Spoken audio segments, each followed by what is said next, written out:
You guys saw me Whipple Supercharge and build my Camaro with port injection, an aux pump, and all the add-ons that I needed in order to make sure that this car makes over 700 wheel horsepower. I recently picked up my Audi S4 and we're working on that right now, dual pulley E40 from 034 Motorsport. So this thing's gonna be making 500 wheel. This one made 750 wheel on the dyno, and now it's Sally's time to get some tender loving care with a new centrifugal supercharger. This is the ESS G3X, and today we're gonna be installing it and making 960 wheel horsepower on my Gen 3 Coyote or 2020 Mustang. Had tons of fun with my stock motor Mustang on the previous Gen 5 Whipple setup. We made 790 wheel horsepower. The car saw thousands of hits. I mean, you guys saw how I shifted that thing. Somehow the freaking MT82 survived, but I think this is gonna be the final death sentence for the MT82. It is no longer gonna be alive after I put this on. So without further ado, let's go ahead and jump into this install. I have never done a centrifugal supercharger, but I know it's a lot easier than a Whipple, so I'll figure it out. Apparently there's some sort of flash drive on here that gives me all the instructions for install, so I'm gonna go ahead and find that in this whole box so that I can actually know what I'm doing. I'm not gonna blindly do this because I've never done it before. That's a lot of power. I'm kind of worried for the stock trans, like I said before, but it is what it is. And then off valve stem. So this is the thing that's gonna make all the jet noises. So I am still looking for these flashable instructions on the PDF or whatever, but this is the whole mounting bracket. So it's kind of cool because they already put the pulleys on there for me, so I don't have to worry about that. And that's probably gonna speed up the process threefold. So the blower sits off to the side, and this ensures that the separate belt system that's gonna spin the blower off of the serpentine belt can sit there. Or it might be the same belt, I don't know. I'm too used to the Chevys now. So actually I have my instructions right here. I'm gonna follow each one along, just like I did with the Whipple install on the Camaro, and it should be pretty straightforward from there. So currently we're on TikTok live streaming this because a lot of people asked me to, so why not? Let's knock out two birds with one stone. But I've got the bracket right here. This is the mounting bracket, and it basically goes on the alternators so that I can fit that blower that Devin is holding in this location. So I'm putting it together step by step, following every single thing. It should be pretty simple and straightforward. So now I'm just getting this bracket down. Literally one of the last bolts, but this coolant hose is in the way. I just want to make sure that this is all tight so I can call it. Okay, that's tight enough. No need to go crazy. So this is the main bracket that is going to support the blower. Got everything tightened down. I'm going to give this a turn one more time on the back side, and then I think the blower goes on. So pretty close to getting this thing on already, and it's only been like 30 minutes. Hold up, I'm trying to get an angle. So I have to clearance the valve cover and actually cut some of it off with a Dremel. That's what I'm doing right now. I'm trying to get an angle on it. I think I need to switch to this side. The blower will not fit because one of the pulleys is here, so I'm gonna try. So now that I've made my two little incisions, I basically just ripped this off. Obviously I just did that a second ago, but this should clearance the pulley now. So you don't want to cut too deep if you're going to do this at home. Obviously, I just did like the first layer of plastic, and the valve cover is now cut off. So I just finished up with that install of the bracket. It was pretty simple and straightforward. Had to struggle with lining up some of those bolts for a second, but everything's on, including that radiator hose relocation for coolant. So I took out the thermostat housing, got that all sorted, and now we can throw this head unit on. So I'm going to figure that out. Devin, what do you think? I think it looks really cool. Yeah, that's pretty freaking sick. So I'm working on getting the last bolt in. There are 4 bolts that go here. I'll tighten them down in just a second.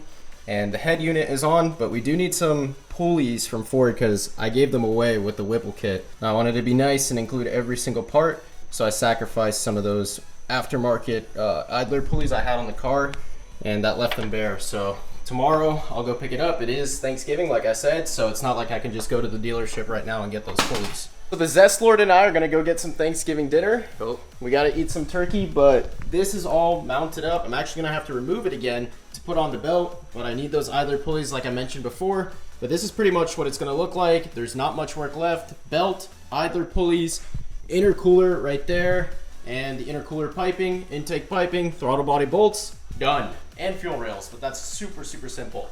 Well, I guess it's time to officially install the intercooler. So this is going to keep our INTs down, I guess, in the intake manifold. So all that air actually gets shot to the intercooler that is being blown through the blower, and it goes through the intercooler before it goes to the intake manifold. So let's go ahead and get this bad boy on. This is actually the G4 ESS Supercharger intercooler, so it's the upgraded size for increased cooling. So what you're looking at right here is actually the blow-off valve, and apparently we need to install this first. I'm not entirely sure where it goes, probably somewhere down here. Yeah, if I had to guess. And I'm gonna look up the instructions for it. So this is crazy. I'll upgrade to the big red blow-off valve so you guys hear the maximum whoosh, whoosh when I let off the gas. So we've got the blow-off valve on here now. We also have a boost reference right here. That's why it has a barb. Now we're doing the brackets for the intercooler. So this will mount up to my crash bar. Super simple. Just tighten down both of these and repeat on the other side. And I might need a swivel. Woo! This intercooler piping is quite annoying. Yeah, because I got a big old intercooler. I'm really not looking forward to connecting this inner piece of piping. It's going to be a pain because it's right under the coolant reservoir, so it's going to take a lot of finessing. But essentially this tube needs to lay there with my MAF sensor dropped in right there, and then it'll be perfect. But I got the intercooler all mounted up. It looks kind of sick. The G4 one is black, so you can't really see it. And then we got this piping here. I suppose this goes to the blower. And then the rest of this, what I'm setting up right now, is going to sit under the coolant reservoir like I previously just said. So I'm currently at Ford Parts. We'll see in just a second if they have those idler pulleys. If not, I'm really going to be upset. Hopefully it's not like my freaking Chevy where everything is back ordered for months on end because of a part strike. I doubt it, but I don't know. There are general part shortages right now too. This job of mine is getting extra costly as of recently, but whatever. We need to get this car running and we need to get the content on the road. So it's an investment. That's what I like to tell myself. I already know getting this intake tubing in there is going to be impossible. So we got to go all the way from the front of the intercooler with this pipe and somehow shove it down here and get a clamp over that. That is going to be a pain. Yeah, I'd call this a struggle for lack of better words. I'm glad that I finally got it. The AC condenser line was so close, so it's just like a matter of finessing it and being patient. Thought that previous part was hard, but this was even worse. Going to the throttle body. There is nothing more difficult than getting intake piping on this freaking thing. The charge pipe out of the blower is a nightmare to get on. Oh my God, and you can only do it after this thing is mounted. So we've been sweating, cutting our hands up, and it's not been a good time, but it'll be worth it in the end, I hope. Yeah, really worth it when I do my first hit and blow the stock MT82 up. Anthony's gonna go ahead and release tension so we can finally get this belt all squared away. So I'm just gonna push this down while he releases. Let me know. Ready? Yep. Oh, what was that? Your hand slipped? Yeah. You good? Yeah. I hope you didn't bust a knuckle. No. The socket broke. It's okay though, we got this seated. It is what it is. I'll buy a new one. What was that, the 15? This is the intake that's gonna be going on the blower. It's actually gonna sit right here. I'm gonna do a blower guard or a velocity stack later on. I don't know, between the two. We'll see which one makes more boost on the dyno. But anyways, we're gonna just do this for now because this is how the kit was intended to run, and I don't have my tune until Monday. So we're gonna be running the Whipple tune on this car until Monday. Obviously, I'm not gonna drive it. I'm just gonna get it idling and stuff.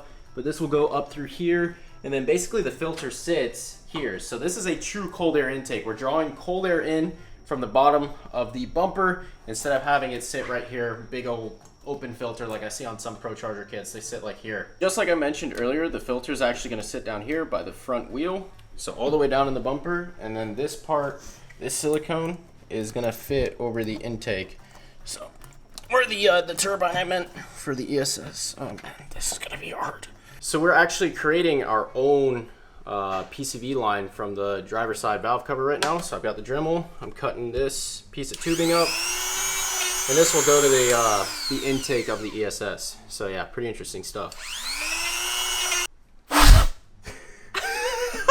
So now we're taking the driver's side valve cover, factory attachment, and just screwing it into this hole. What? And then we're gonna go over here to the valve cover on this side. Should click in. Yeah, I clicked in. And then this will go to the intake. And that is perfect. Should have trimmed it though, because that's kind of too long, but you know, longer is better. That was low-key some work to get all those vacuum lines set up. So we have multiple T's here. I mean, if you buy a Whipple, basically it replaces all those stock lines. And since it did that, it actually ended up deleting more than a few. So obviously what I had wiring-wise, or not wiring, vacuum line-wise, was not compatible with the stock intake manifold. So that's why I went to AutoZone and I created all my own lines, multiple T's right here. And long story short, this T is gonna come down from the intake manifold off the vacuum port, and that'll go to the blow-off valve as a boost reference. So you see my blow-off valve is now all hooked up with a custom vacuum line that I just made. We are on the home stretch here, so pop in the injectors and then basically we'll fit the fuel rails. Awesome, so we got 8 total, obviously 8 injectors, and then this thing will start. I'm so hyped, man. I put a lot of work into this over the last 2 days. Could have gotten it done in a day, but obviously I had to get vacuum line, and that one day was Thanksgiving, so couldn't really do that stuff, but here we go. So I think I've got the entire rail seated here. Just really want to make sure that the injectors look pressed in. I guess we'll see when we prime it if it leaks a little bit. That wouldn't be good, but it is what it is. You got to work out the problems and do this safely. So we'll dry prime and make sure that we don't have fuel spraying everywhere in here. That would not be good. So believe it or not, these ESS kits, and I think the Superchargers too, just take synchro mesh. So it's like trans fluid, and I'm supposed to take out about 3 ounces.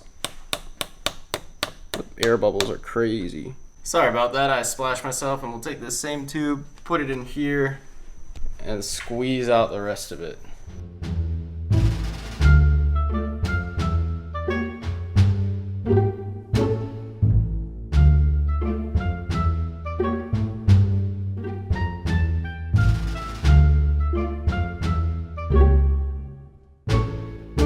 We actually got postponed on this whole Sally project for more than a couple days because I needed an injector adapter to make the injectors work with my fuel rails. So I texted up ID or emailed them, if I would say so. That is more appropriate to say. And guess what, guys? Since we have this little metal adapter, we can now stick the injectors in the intake manifold. I already confirmed fitment on this side and got all of the fuel system together. So we're just gonna repeat on this side, and then we can crank this freaking car finally. So this took about 3 or 4 days to come in the mail, and without this, I couldn't start the car. So I had a massive delay because of this little spacer right here. This spacer is needed to actually have the proper clearance and height with each of these injectors, which is kind of crazy. So we're gonna get the final check here, and that's the freaking fuel system. 2 months, this car hasn't started. So we're gonna make sure that it doesn't leak before I actually crank it, because that would be stupid. If you combine fuel with a hot engine, and we don't need that in my mom's garage, that would be bad. So we're gonna check everything, make sure that all the fittings don't leak, and then if they don't leak, then we'll crank this thing up, and it's gonna be crazy. Now mind you guys, it's still on that Whipple tune. I don't have the other tune yet. I'm getting that first thing tomorrow morning, but I don't think the car will start for now because it's still on that Whipple tune. I think it'll crank for a second, but I don't think it'll run. You ready? Go ahead.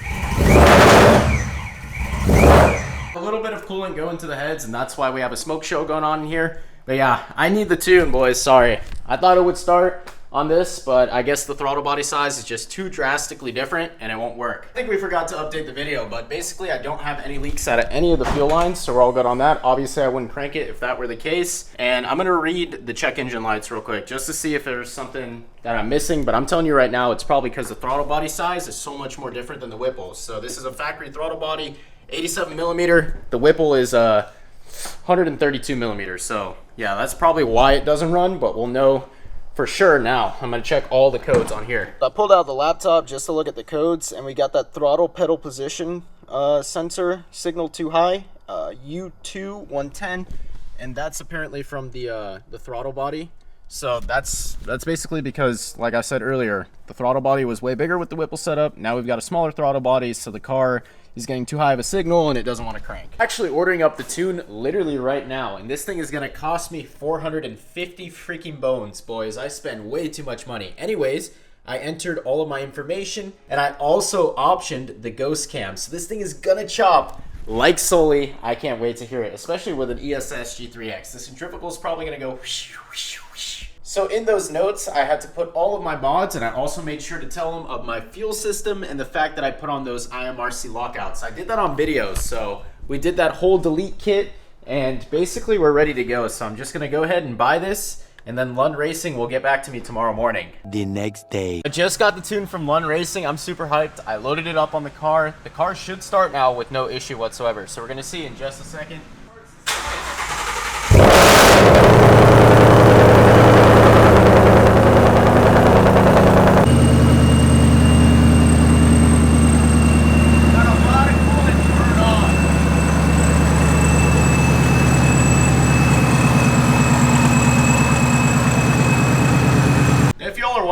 outside smoking, that's a lot of spilled coolant. Because when I took that Whipple off, it spilled a lot in the valley. So the car is just gonna burn it all off until it's done. And yeah, that's pretty much it. I'm watching it, I'm making sure that it's not a fuel leak, because that would be bad, but it is literally all coolant that is just burning off from down there.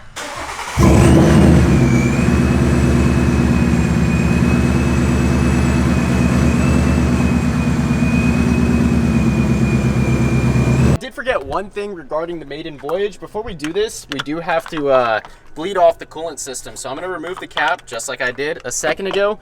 And we're doing this because I took out the thermostat housing to relocate the hoses and everything to make this huge thing fit. So I took that off. I'm going to let the car run now at idle, probably for around like 10 minutes. And then I'm going to shut the car off, slowly top it off. And it's a very repetitive process of getting all the air out of the system. Man, this car looks crazy.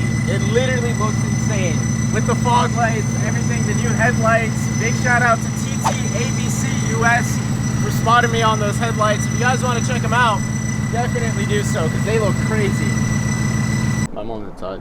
Or no, I don't think my mom's here. Oh. She left. That's crazy, man.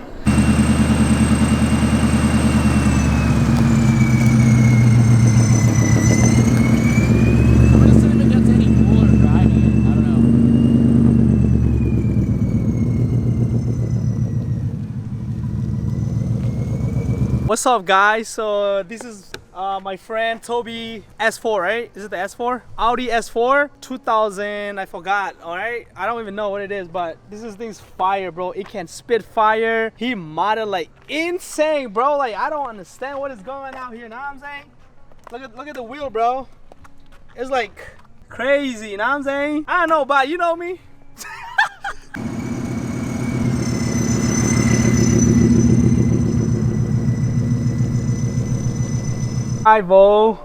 This is the 5.0.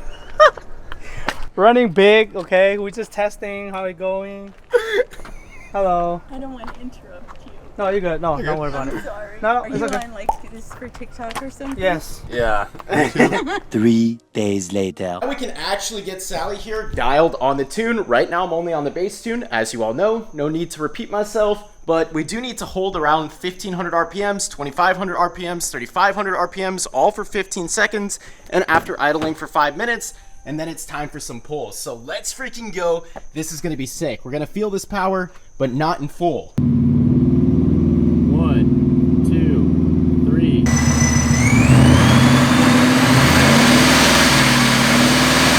$3,500 RPM now.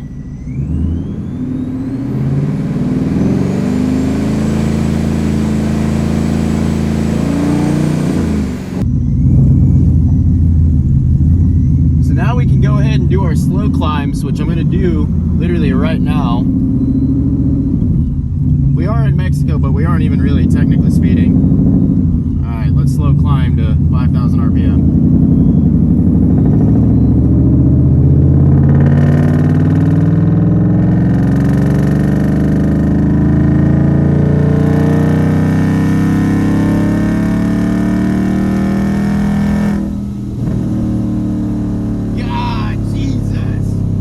There's absolutely nothing else to do with this car. You know, we sent off that base file, we did what they said to do, Lund Racing, and we'll get the revision, I guess, on Monday when I send it off, and then we'll also do a ghost cam on Monday. So this car is going to be chopping on Monday. We'll do that in a separate video. Everything else is good to go though. So if you guys enjoyed this video, please remember to comment, like, and subscribe, and I'll see you in the next one with the ghost cam.